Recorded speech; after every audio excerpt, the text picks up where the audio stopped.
Good. My name's Ruben. I'm a firefighter. 20 years in the fire service. Uh, Basically, been on every type of call you can imagine. We're here today for the PRO class, okay, First Responder Operations class. How many have the First Responder Awareness class, by the way? Okay, so this is like a step up, okay? In this class, you're not just going to be able to identify and call, notify authorities, but you're going to be able to do some operational levels on containment and try to minimize the effect of the hazardous material. Hazardous materials. Does anybody know what a hazardous material is? Anybody? Anybody? It's dangerous. Anything, It's dangerous. Right. Anything. We have a lot of hazardous materials out there. A hazardous material, a misuse of a hazardous material is what we're worried about. There's hazardous materials all over the place. They're friend or foe. Okay. It could be a friend or a foe, right? Hazardous materials they're out there for a specific reason. They're used for specific reasons. But if they're misused, then we could have what's called an event. Okay. An event would be a bad event. Hazardous materials like this first is the fire. A fire, okay, a fire starts, so you get a structure fire or some type of fire. Sooner or later, that fire is going to go out by itself. Not so with the hazardous materials. They don't, with time, they just don't diffuse themselves. They can get more of a mess, and it can be really, really bad. Okay. There's over 16 million chemicals in existence. First of all, a little flip chart here. Okay. This is the introduction to hazardous materials at the first responder operational level. First of all, there's over 16 million chemicals in existence. 16 million different chemicals, okay? 70,000 potentially classified as hazardous. Okay, that's a lot of hazardous materials out there. Okay, there's two major elements. Well, first, let me back up a little bit here. Let's give you a couple main points of what we're going to go over today. And by the way, we're going to have multi-instructors here. Okay, we're going to go through different sections of the class, and each person here. We have Brad and Gary and Janet. They're going to teach part of this class. Okay. You have main points. It's called the hazmat problem. The DOT hazmat classes and examples. Multiple hazards. Health effects of each class. Hazmat comments and typical. First responders role. Hazmat tactical operations acronym. Pertinent authorities and regulations. Hazmat definitions, terms, and acronyms. Okay. Those are the main points of this class, and they're all in your book. Okay, so moving right along here.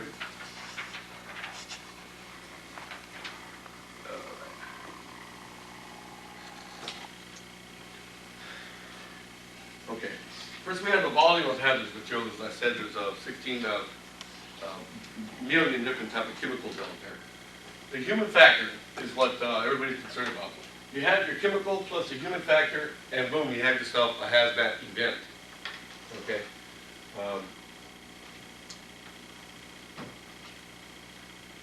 There's accidents. There's also people that just don't know what they're doing that misuse hazardous materials. But there's also accidental situations that cause a hazmat event. Okay.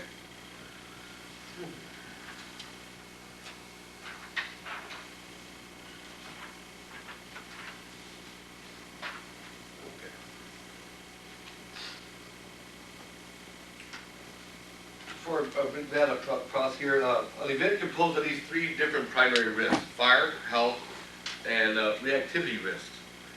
Okay, you can have three negative outcomes: the life and health, environmental, and property.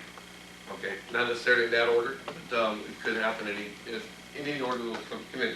Could be your health, your life, the environment, and of course property. Okay.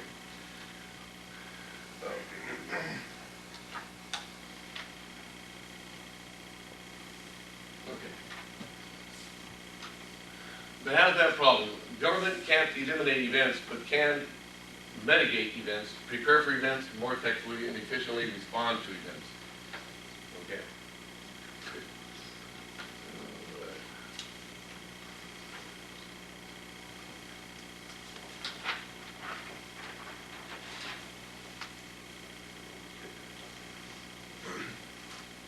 Has anybody here ever been on a hazardous materials event of some sort? Oh, what's your name? My name is Michael. Mike, can you tell us about it? Sure. We're a contractor working for Shell Refinery up in the Benicia area, and a pipeline ruptured, and we responded to clean it up. And how long did that take? Total cleanup, 6 months. 6 months. Yeah. Wow, that's a long time. Anybody get hurt? Nobody got hurt. The potential was obviously there. The Equilon people, or the Shell people, responded to the spill. It was actually in the water, and they went mucking through the water with no PPE, no monitoring instruments, nothing. So potential was there. I guess they were a little. So this is more like an environmental type of hazard? Actually, yes. Department of Fish and Game showed up. Clean Bay. Everybody and their mother showed up. Wildlife? Any wildlife? Yeah, actually, Department of Fish and Game told us not to step on the endangered pickleweed, I think it was, while we were there, and that's a true story. Endangered pickleweed? Yeah, we weren't allowed this. Never heard of it. Okay. There's one major difference in responding to a hazmat scene as compared to a fire scene. You know, for firefighters, we like to do things quick. We like to get the call, we get there before it gets bigger, before it comes into a backdraft situation, or before we want to get it while it's in the incipient phase. So the firefighter has this built-in thought of getting getting the alarm, getting on the truck really quick, get into the fire, and put it out as fast as you can.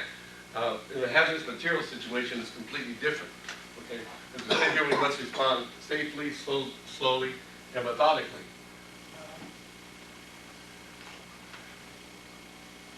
What happens if you move in faster and hazardous material? Basically, you can have to know what you're coming across first before you can start mitigating the situation. Okay. You can't just come up real quickly into a hazardous material spill and not knowing what you're going to end up being part of the problem rather than part of the solution. So you have to do it slowly. You have to isolate the area and then do some notifications. It's a long process. It took 30 days, you said? 6 months. 6 months to even clean up the situation. How long did it take people to get on scene? It took us about 4 hours. Yeah, just to get, the structural fires would be done really quick now. And it's not so with the hazardous materials. You have to come up really close. Okay. It's been 10 minutes yet? Because I believe Brad here is going to give the